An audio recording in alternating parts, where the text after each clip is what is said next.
Hi, fourth graders. Happy Wednesday. Today I'm going to continue reading Because of Winn-Dixie. We are on chapter 4 today. 1, said the preacher. We were sitting on the couch and Winn-Dixie was sitting between us. Winn-Dixie had already decided that he liked the couch a lot. 1, said the preacher again. Winn-Dixie looked at him kind of hard.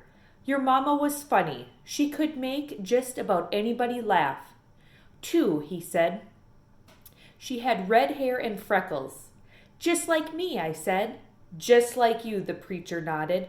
3, she liked to plant things. She had a talent for it. She could stick a tire in the ground and grow a car. Winn-Dixie started chewing on his paw, and I tapped him on the head to make him stop. 4, said the preacher. She could run fast. If you were racing her, you couldn't ever let her get a head start because she would beat you for sure. I'm that way too, I said. Back home in Watley, I raced Liam Fullerton and beat him. And he said it wasn't fair because boys and girls shouldn't race each other to begin with. I told him he was just a sore loser. The preacher nodded. He was quiet for a minute. I'm ready for number 5, I told him. 5, he said. She couldn't cook. She burned everything, including water. She had a hard time opening a can of beans. She couldn't make head nor tail of a piece of meat. 6, the preacher rubbed his nose and looked up at the ceiling. Winn-Dixie looked up too. Number 6, is that your mama? Loved a story. She would sit and listen to stories all day long. She loved to be told a story. She especially liked funny ones. Stories that made her laugh. The preacher nodded his head like he was agreeing with himself. What's number 7, I asked. Let's see, he said. She knew all the constellations, every planet in the nighttime sky, every last one of them. She could name them and point them out. And she never got tired of looking up at them. Number 8, said the preacher with his eyes closed, was that she hated being a preacher's wife. She said she just couldn't stand having the ladies at church judge what she was wearing and what she was cooking and how she was singing. She said it made her feel like a bug under a microscope. Winn-Dixie lay down on the couch. He put his nose in the preacher's lap and his tail in mine. 10, said the preacher. 9, I told him. 9, said the preacher. She drank. She drank beer and whiskey and wine. Sometimes she couldn't stop drinking, and that made me and your mama fight quite a bit. Number 10, he said, with a long sigh. Number 10 is that your mama loved you. She loved you very much. But she left me, I told him. She left us, said the preacher softly. I could see him pulling his old turtle head back into his stupid turtle shell.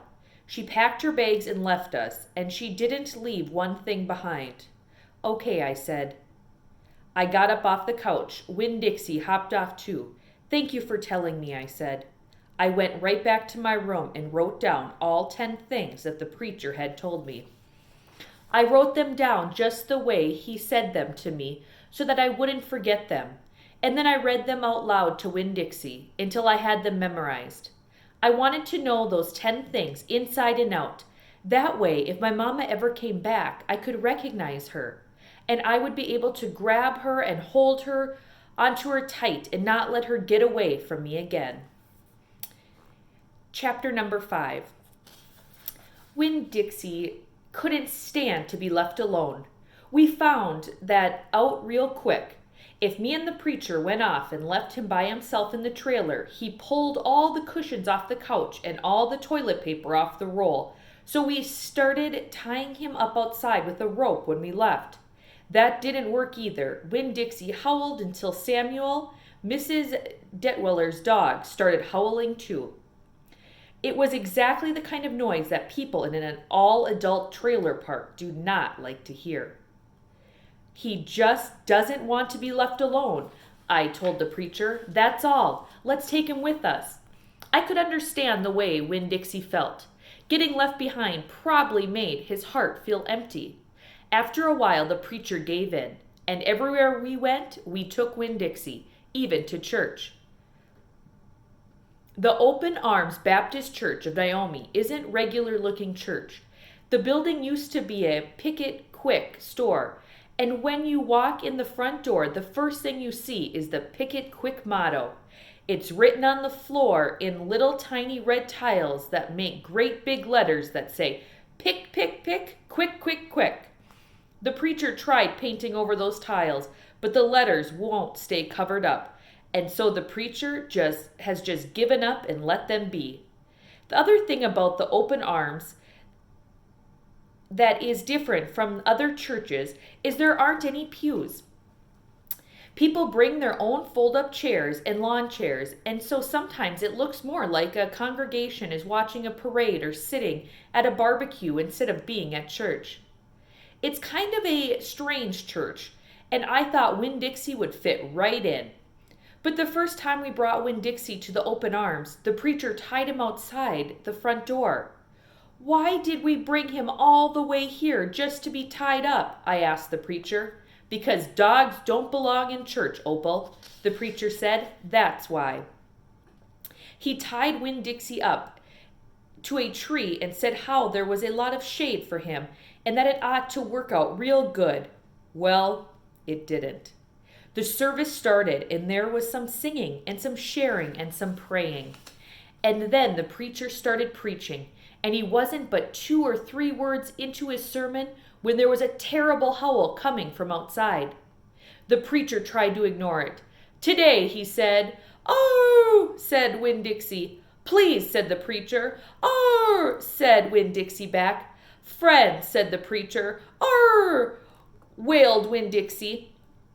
Everyone turned in their lawn chairs and fold-up chairs and looked at one another. "Opal," said the preacher. "Oh," said Winn-Dixie. "Yes, sir," I said. "Go get that dog," he yelled. "Yes, sir," I yelled back. I went outside and untied Winn-Dixie and brought him inside, and he sat down beside me and smiled up at the preacher, and the preacher couldn't help it. He smiled back. Winn-Dixie had that effect on him. And so the preacher started in preaching again. Winn-Dixie sat there listening to it, wiggling his ears this way and that, trying to catch all the words, and everything would have been all right, except that a mouse ran across the floor. The Open Arms had mice. They were there from when it was a Picket Quick, and there were lots of good things to eat in the building, and when the Picket Quick became the Open Arms Baptist Church of Naomi, the mice stayed around to eat all the leftover crumbs from the potluck suppers. The preacher kept on saying he was going to have to do something about them, but he never did. Because the truth is, he couldn't stand the thought of hurting anything, even a mouse. Well, Winn-Dixie saw that mouse, and he was up and after him.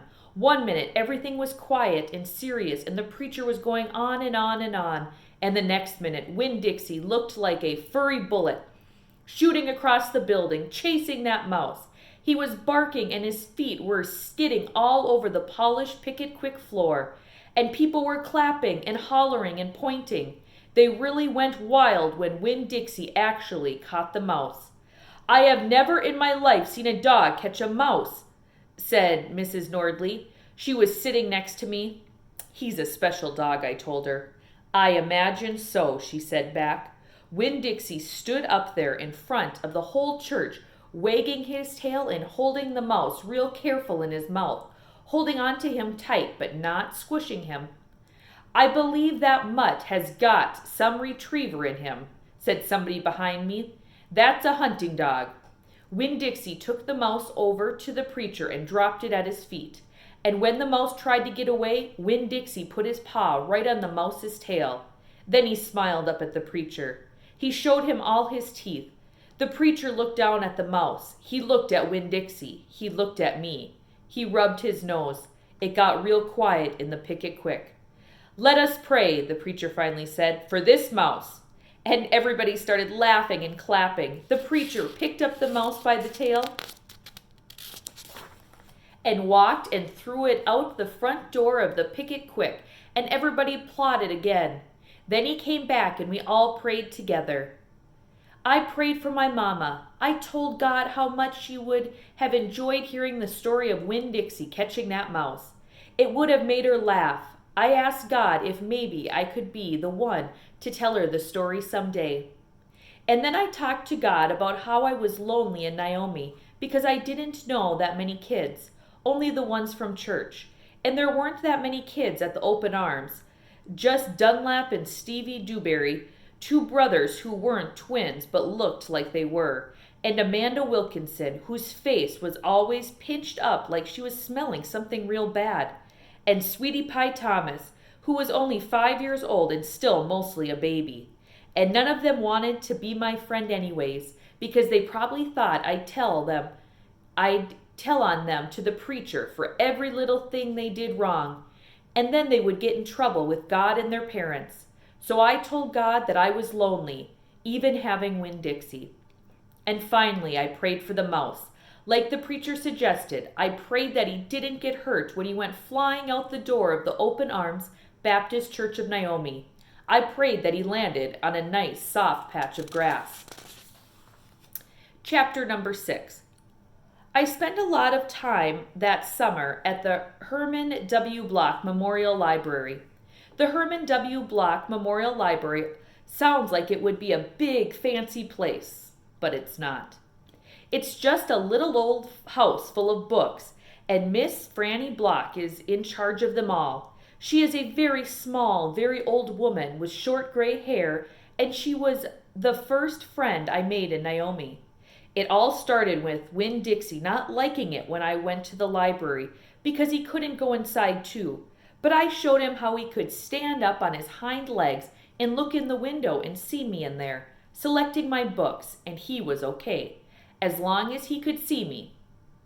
But the thing was, the first time Miss Franny Block saw Winn-Dixie standing up on his hind legs like that, looking in the window, she didn't think he was a dog. She thought he was a bear. This is what happened.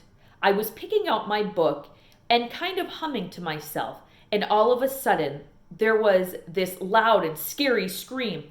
I went running up to the front of the library, and there was Miss Franny Block sitting on the floor behind her desk. "Miss Franny," I said, "are you all right?"